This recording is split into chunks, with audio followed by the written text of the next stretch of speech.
teu karasa geus 3 taun kuring diasuh ka Nyaah Cai taneuh angin jeung hawa sakola.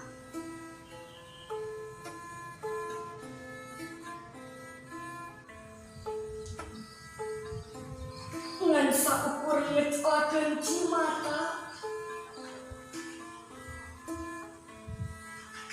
3 taun dilakotan ka Nyaah Pangaweruh, 2 taun dirangkeum ka Teueuh Sasalat, 1 taun dikarang tresna atikan, nyampurna ngajadi kekuatan.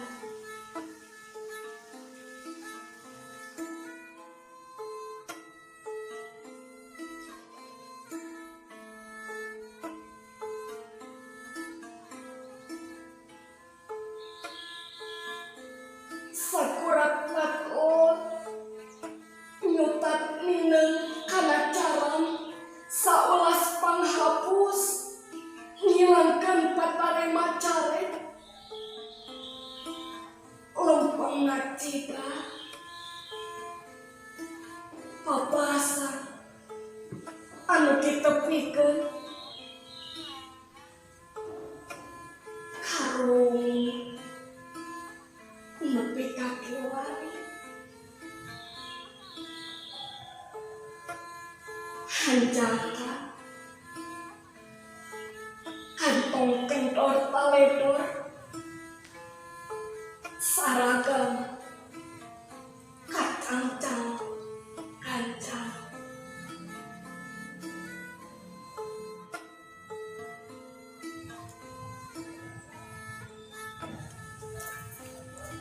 Ieu utun inji nyangsang di awang-awang udag pangarti sabumi jeung wifi nyarang kuota nu barang ngasang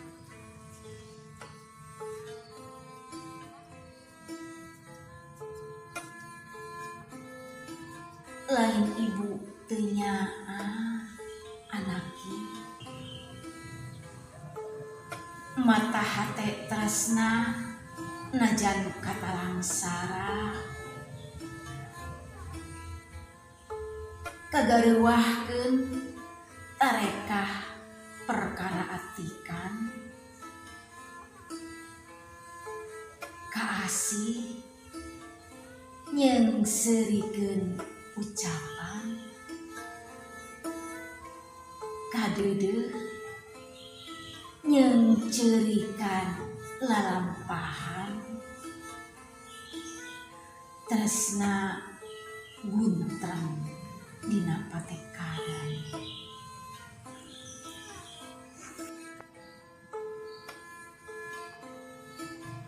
Saita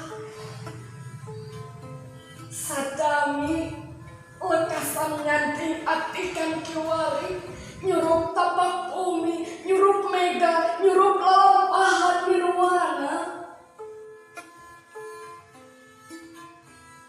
titiu koong pangangisan tikuman kesucikeun ku raja pileleyan Gusti mulangkeun kakawihan paninengan palitkeun kukuritan implenan katineng kuring moal pesa ngapales jasa Bapak Ibu guru